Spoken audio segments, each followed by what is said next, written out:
بسم اللہ الرحمن الرحیم۔ چینل سمیع ملک کے ناظرین کو خوش آمدید۔ آج کا ہمارا موضوع ہے سلطان ناصر الدین محمود شاہ۔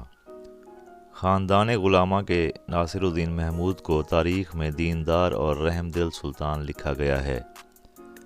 وہ سلطنت دہلی کے 8ویں حکمران تھے۔ خاندان غلامہ 1206 سے 1290 تک ہندوستان میں حکمران رہا۔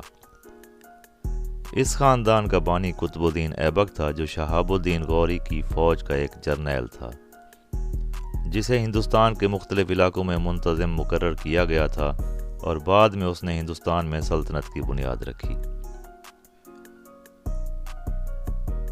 قطب الدین ایبک کی وفات کے بعد التمش نے دہلی میں اقتدار سنبھالا، جو اس کا داماد تھا۔ ناصر الدین محمود اسی التمش کے چھوٹے بیٹے تھے، جو علاء الدین مسعود کی جگہ تخت پر بیٹھے۔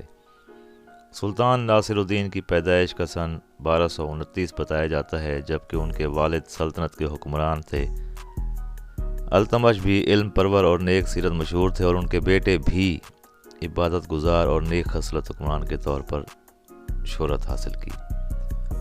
سلطان ناصر الدین اولاد کی نعمت سے محروم تھے۔ 18 فروری 1266 کو ان کی وفات کے بعد ان کی افواج کے سپہ سالار غیاث الدین بلبن نے ان کا تخت سنبھالا تھا۔ یہ وہی غیاث الدین بلبن تھا جس نے سپہ سالار کی حیثیت سے سلطنت کو منگولوں سے محفوظ رکھنے کے لیے کئی تاریخی کارنامے انجام دیے تھے،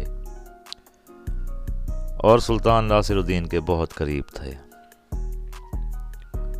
سلطان ناصر الدین 16 سال کی عمر میں بہرائچ کے حاکم مقرر کیے گئے، اور انتظامی صلاحیتوں کی بنیاد پر کامیابی سے معاملات کو سنبھالا۔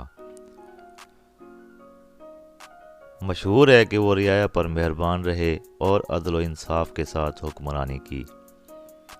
تاہم اس دوران مرکزی حکومت کے کمزور پڑنے کی وجہ سے انہیں دہلی طلب کر لیا گیا۔ تخت سنبھالنے کے بعد انہوں نے جو فیصلے کیے، ان کی بدولت سلطنت مضبوط ہوئی۔ سلطان ناصر الدین صلح جو اور امن پسند تھے، لیکن انہوں نے متعدد لڑائیوں میں بھی حصہ لیا، اور خاص طور پر منگولوں کے وحشیانہ حملوں سے اپنے علاقوں کو بچانے کے لیے عسکری فیصلے اور تدابیر کرتے رہے۔ وفات کے بعد انہیں دہلی کے علاقے ملک پور میں سپرد خاک کر دیا گیا۔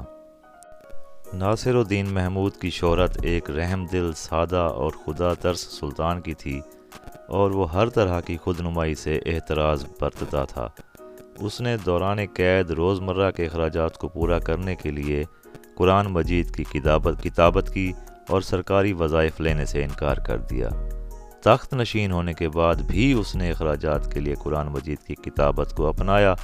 اپنے آبا و اجداد کے برعکس اس نے اپنی خدمت کے لیے کسی لونڈی کو رکھنا پسند نہ کیا۔ اس کی ایک ہی بیوی تھی، اور جو گھر کے کام کاج بھی خود ہی کرتی تھی۔ ایک دفعہ اس کی بیوی نے شکایت کی کہ اس کے لیے کھانا پکاتے ہوئے اس کی انگلیاں جل گئی ہیں، اس لیے کام کاج کے لیے ایک لونڈی رکھنے کی اجازت دی جائے، تو سلطان نے یہ کہہ کر منع کر دیا کہ سرکاری دولت عوام کی امانت ہے، اور مجھے کوئی حق نہیں کہ بلا وجہ اور بلا ضرورت اپنی ذات کے لیے اخراجات کروں۔ ناظرین سے گزارش ہے کہ ویڈیو اچھی لگے تو چینل کو لائک اور سبسکرائب ضرور کر دیجیے گا۔